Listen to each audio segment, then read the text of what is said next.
Hi, it's the last or the penultimate episode from 1998. So, let's check it out together, preparing for the soon-to-come 1999. O.D.T. Escape or Die Trying is the feeling that I get overwhelmed with whenever my boss's wife comes to work. I mean, you never know when she's gonna spontaneously self-combust, burning anything and anyone around her in her fits of misplaced evil anger and misdirected hate. Our today's O.D.T. is an action arcade shooter with some role-playing elements. And while it sounds seriously complicated when put like that, think of O.D.T. as of Tomb Raider, but with considerably less boobs, more crazy and weird enemies, and a lot of action. The story of the game is appropriately otherworldly too. The airship Naughty Flyus, which is the second model of the craft, first being the infamous Naughty Crashes, piloted by the worldwide famous Captain Lamat, and carrying a super rare, unique and immensely powerful green pearl to the city of Kalai in hope of curing it from the epidemic using Pearl's magic, crash lands into the so-called Forbidden Zone it flew over. Now, no zone, region or area gets a name like that without a good reason. And there most definitely was one, because as soon as the Naughty Flyus turned into Naughty Destroyus, both Captain Lamat and the Pearl were abducted from the wreck by unknown mutants. The four remaining crew members have no other choice than to muster their courage and head off through the dangerous lands to the very heart of the Forbidden Zone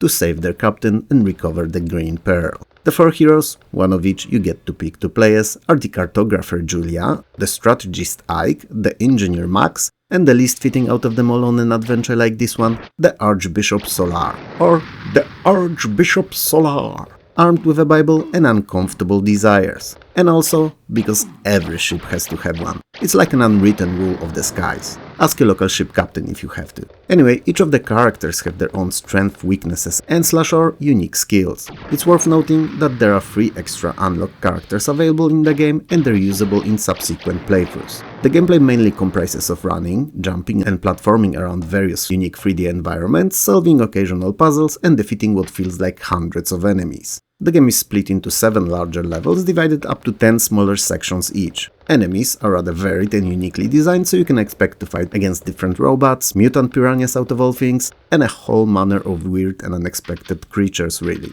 And even large bosses from time to time. These will require learning their patterns, but are a nice change of pace and quite fun to beat. All defeated enemies are worth experience points, which can be used to raise one of the 3 stats on your chosen character: strength, resistance to magic or weapon skill. And since we're on the subject, you start with bare fists and will to kick ass. Which is not a lot, but also not nothing. But get to find up to 4 new weapons per character, and these are generally speaking much stronger than your punches. O.D.T. is pretty fun and definitely worth revisiting if you're into its genre.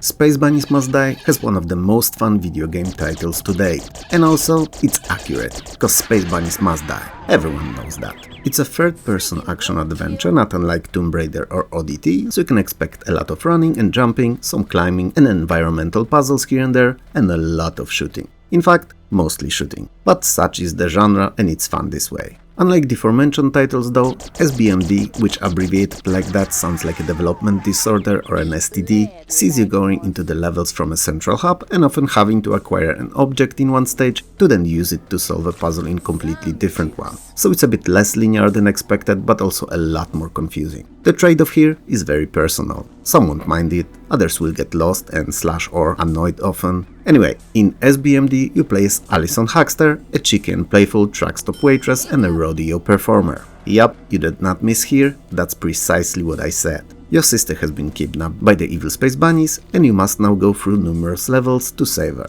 And in the process, save the Earth too. You know, a double win. Given who you play as and against whom, you can bet your ass that SBMD is full of trashy humor, goofy design and silliness of various kinds. Sadly though, it doesn't always land, feeling a bit forced from time to time. Kinda like my jokes do. That said, all the shooting is rather fun, so if you're into that only, you won't get disappointed. Interestingly enough, Alison has a very special move unseen in most other games, a dance, which entices surrounding opponents to do the same, leaving them open for her attacks. SBMD failed commercially, with reported sales for the year being in under 3,000. Part of the reason may have been numerous other beta games in the genre that released in the same time, and part multitude of glitches, some of which were game-breaking. Hard to tell. What we do know though is that its successor, Space Puppies Must Say Bye Bye, which was supposed to follow Trixie Longlegs, a pole dancer by night and private investigator by day, with bubblegum addiction to boot, was cancelled. Now, you've no way of proving that I lied here and that such a game was never to be.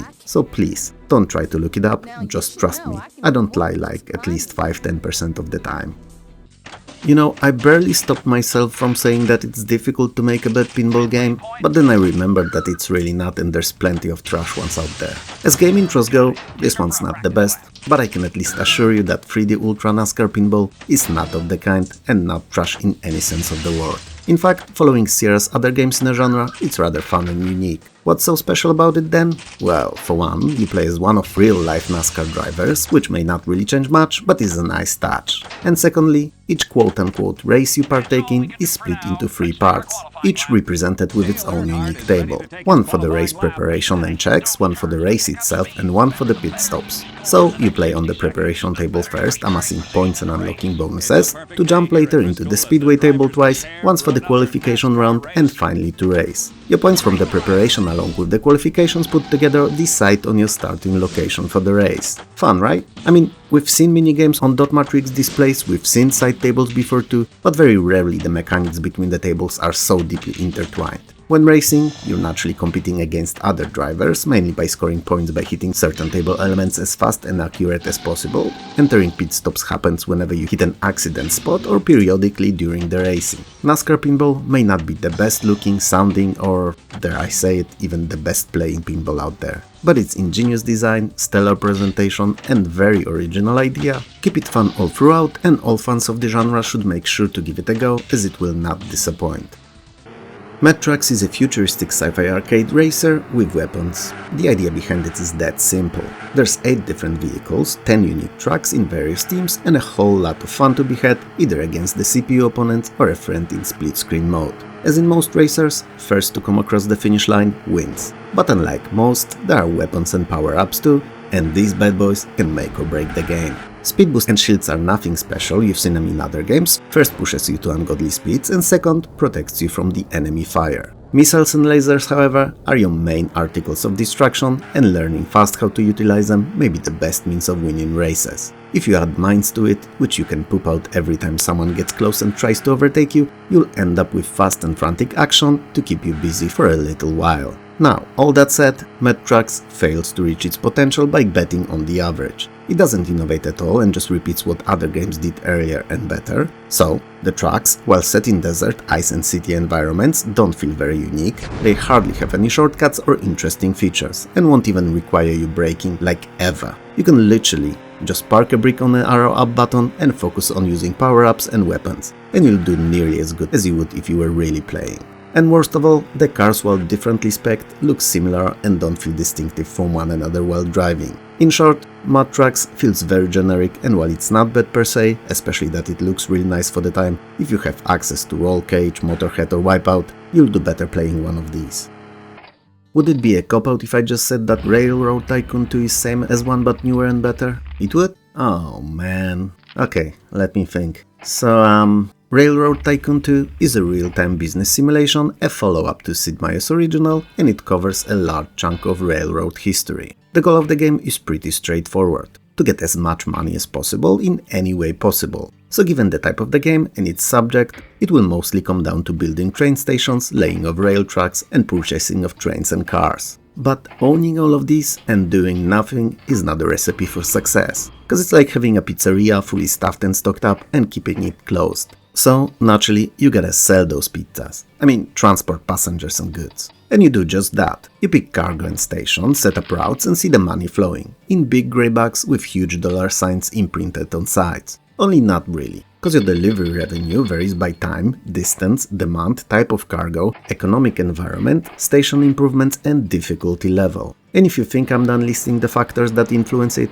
you're in the wrong, buddy or gal. I'm fine with you being either. Whatever. You're wrong. That's the point I'm making here. cause rival companies and numerous random events like train breakdowns, robbers, economic swings, and scripted events influence your income considerably too. So, more often than not, the imaginary big grey moneybags may end up being just a few coins in change. Especially that each transport also has its own expenses, so fuel, truck, engine maintenance, salaries, and overheads. The biggest money is naturally in complete chains of production, rather than singular transport routes. So you're bound to earn much more if you, for instance, transport coal and iron from the respective mines to the steel mill, and then that steel to sell it, rather than by covering just one of these transports. And there's a lot of these industry combos in the game, all worth seeking out and all differently profitable depending on the in-game date, economic situation, and what your opponents are doing. All locomotives and cars are naturally different in their stats and change with ages, so keeping a fleet well maintained and replacing older models for the new ones when possible and profitable is a key to success. The game is built around 18 missions strong campaign, which gradually introduces new elements and trains, providing nice challenge at a steady pace. There are also single scenarios, many of which can be played in sandbox mode. In short, if you like business simulations, especially those focusing on transport,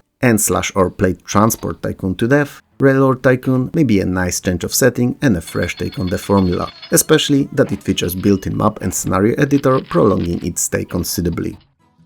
Rage of Mages is a fantasy action RPG using very RTS adjacent controls and viewpoint. It features no deep or meaningful dialogues, no impactful choices, and no real avenues for role-playing though, focusing mainly on the combat and adventuring part of it, which, while not the worst thing in the world, in 1998 was rather disappointing. The overarching story tells a tale of a group of adventurers seeking a magical weapon that could be used to break the cycle of war plaguing the Kanya Empire. Now, as grandiose or epic it sounds, it's actually largely unimportant, as the game just sends you on a series of different missions, usually one per map, and they can range quite a lot in their objectives. So you'll be rescuing captives, escorting important characters, exterminating groups of enemies of different size, and even treasure hunting among others. At the game start you're tasked with creation of your character, and it can be either male or female, and a warrior or a mage. Your main party will consist up to 4 characters overall, which you'll get to meet along the way, but there will also be other temporary companions that will join you from time to time, and hirelings for those more demanding missions. Each of the characters has their own skills, disciplines, and weapon and spell proficiencies, and is described by 4 general attributes: body, agility, spirit, and mind. Rage of Mages, to me at least, was very disappointing. The story was of no importance at all, and what we knew of it wasn't very detailed and interesting, and generally speaking, the game felt more like a top-down dungeon crawler than a full-fledged RPG, and a dungeon crawler devoid of dungeons at that. I know that many people swear by Rage of Mages and love it, and I get that. It just doesn't land for me at all. But what I do actually think is important about it is that it, along with its successor, were the basis for a much later Allot's MMORPG that, while not great either, was really decent and a pretty good time waster for the few years that it was popular for. The Creed is a rather buggy sci-fi cyberpunk action-adventure. It's not a good sign when in the first sentence I have to mention that the game is buggy, is it? Anyway, the game is much more heavy on the action side of things, with adventure elements used sporadically perhaps, but at least throughout the entire playthrough. When you crash on the planet Outpost 4, you're left with no other choice than to fend for yourself. Fortunately, or unfortunately, you land near the Cerberus city, a nest of crime, murder and corruption on the planet. Since there's no other option really and you just crashed there, it's the only place for you to try to stand on your feet. You can play as either Jean Matrix, once a commander of an elite strike force now renegade and hired assassin, or as Guy Wolf, highly honored ex-cop who eventually gave up the career to become a bounty hunter. The city is run by 3 factions, the government, the Brotherhood and the Order, and you'll be fulfilling many missions for them, most of them action-packed and quite fun. There's approximately 90 missions per faction, and they're organized in a branching tree where you're given up to 3 to choose from at any given point. A series of few missions may be parts of a singular larger chain, and when that happens, the Creed feels really fun, as it radiates that feeling of continuity and not just being a series of unrelated to each other random tasks. When you begin working for one of the factions, it's the only one you'll have to stick to the very end. And that, mixed with the branching approach to the missions, guarantees a very high replayability for the Creed, as you may not only work for 3 different factions at each playthrough, but also partake in completely unique missions if you make the right choices for the same group. Now, naturally, you're probably wondering what am I on about when I started with you crash landing on a planet and then got on to happily working for one of the big 3. Well, your ultimate goal and motivation is to save up enough money to leave the godforsaken planet and get back to your former life. The story in Creed is not greatly fleshed out, but the action sequences and generally speaking fun missions more than make up for it. Even if, despite their supposed variety, for the most part they all nearly always come down to killing anything you're set against. The Creed is dark, moody, gory and full of bugs. The graphical glitches are not uncommon, and the further you get in the game the more often they pop up, and while these are annoying, freezes is what ultimately breaks the game for me. Especially that they don't really happen in a predictable manner, so you never know when you may lose a lot of your progress. The Creed had a potential, and lost it, on a premature release. Name of your sex tape. It could have been a much better game, if it gotten an extra month or two of playtesting before being released. Ultimate Race Pro is a rather fun and beautiful, even if not overly saturated with features, racer. It was originally spawned as a Power VR graphics accelerator capabilities show-off, and it truly was a magnificent view for the time, running at extreme detail, at full speed and in full screen. Eventually, support for 3D effects and direct 3D was baked in, and the game became playable on all sorts of systems. While there's 16 different cars to choose from, each with their own unique driving characteristics and performance, or described by the attributes of top speed, acceleration, grip and armor out of all things, the game features only 4 tracks, which feels a bit lackluster as compared to what was on the market at the time. I mean, sure, there's an additional training course, but that's hardly enough for 1998. That said, it makes up for it a bit with customizability, and aforementioned attributes can be modified to your heart's content. So for instance, you can sacrifice one of them to raise another, to preset the particular car to your liking, and these changes actually make a huge difference while racing. Such modifications weren't perhaps anything new, but they were usually a domain of serious simulations, and Ultimate Race Pro is an arcade racer through and through. There's 4 different weather conditions that you can race in, and while they're capable of keeping the game fresh for a little longer and look stunning, they're not enough to make up for the lack of variety in tracks. The transitions between different weathers are very nicely done though, and overall the presentation that the game offers is probably the best that we could hope for in 1998. Easily a step above the most popular games of the time. But same as in all genres, in racing too, it's the gameplay and not presentation that can make or break the game. And fortunately, in URP there's heaps of it in multiplayer. The computer opponents come in 3 difficulty levels and are rather decent, and the online multiplayer allows for even up to 16 players competing at once. Chances of that happening today in a game as old as this one are rather slim. I seriously doubt that the service supporting it is still on, but it was definitely something in the 90s. Interestingly enough, multiplayer games also feature so-called Ultimate Arena mode, which for all intents and purposes was a mixture of arena fun and distraction derby games, and is all about destroying all other opponents' cars in a circular stage while keeping you in the race, so to speak, as there's no racing involved. The second, aptly named Rabbit Game mode, places one racer as the chasee and the others as chasers that need to catch him, and while it's less flashy than the arena, it's even more fun. In the end, Ultimate Race Pro is, or rather was, a true ultimate show-off of graphical quality and multiplayer fun. But in single player, the narrow choice when it comes to tracks and abundance of racers on the market makes it a title that doesn't shine as much when compared to the competition.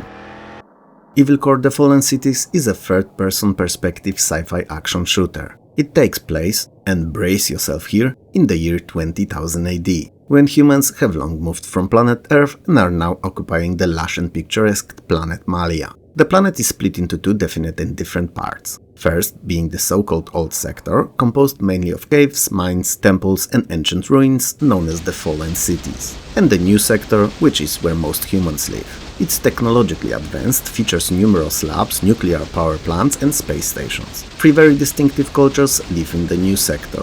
Bloblix, a rather simple and not overly advanced faction that just started arming itself for the purpose of defense. The Enlef, who are torn by the never-ending civil war, and the Marks, the most advanced of them all, sporting a huge-ass genetically modified army and tons of chemical weapons. And they want to take over the planet. As the mysterious attacks strike innocent cities around the planet, the Bloblix Enlef ally to defend themselves from the still unknown enemy. You play as Vane Plague, an ultra-skilled, super-duper cool and fabulous mustache-sporting fighter pilot. Imagine Tom Cruise in Top Gun, add mustache and flair, and you're nearly there. Then you're sent to scout the area to figure out what happened. As you go about doing that, you'll discover the real culprits, and from then onward will be sent on series of missions to save the two races and protect them from the impending doom of the technologically more advanced and better armed oppressor. The game will take you through large cities, tunnel networks, large industrial complexes and other interestingly designed locations fighting for the future of mankind. Evil Core allows for two players to play in a co-op campaign, which is definitely the best way of experiencing it. Because while you alone are obviously more than enough to save the day, because you're you, so great obviously, the two of you means that you can probably pull it off before dinner, which would free up your whole evening. Anyway, as you complete the objectives that you're given and earn money, you naturally need to upgrade your ship to stay at powerful enough force to stop the overwhelming onslaught of the enemies. Sure, it could be argued that you're as deadly in a ship with a blaster as you are barefoot with a clover leaf and a bag of limes, but not everyone's you. So all the others watching the video should remember to invest in better weapons. Evil Core is rather fun, and if it looks to you like a mixture of terminal velocity and descent, then you're right. Because it not only looks like it, but plays similar too, and it's definitely worth the time investment. How did you like today's 10? Do you think that I should try to pull one more off for 1998 or move to the 1999 straight away? Let me know in the comments below.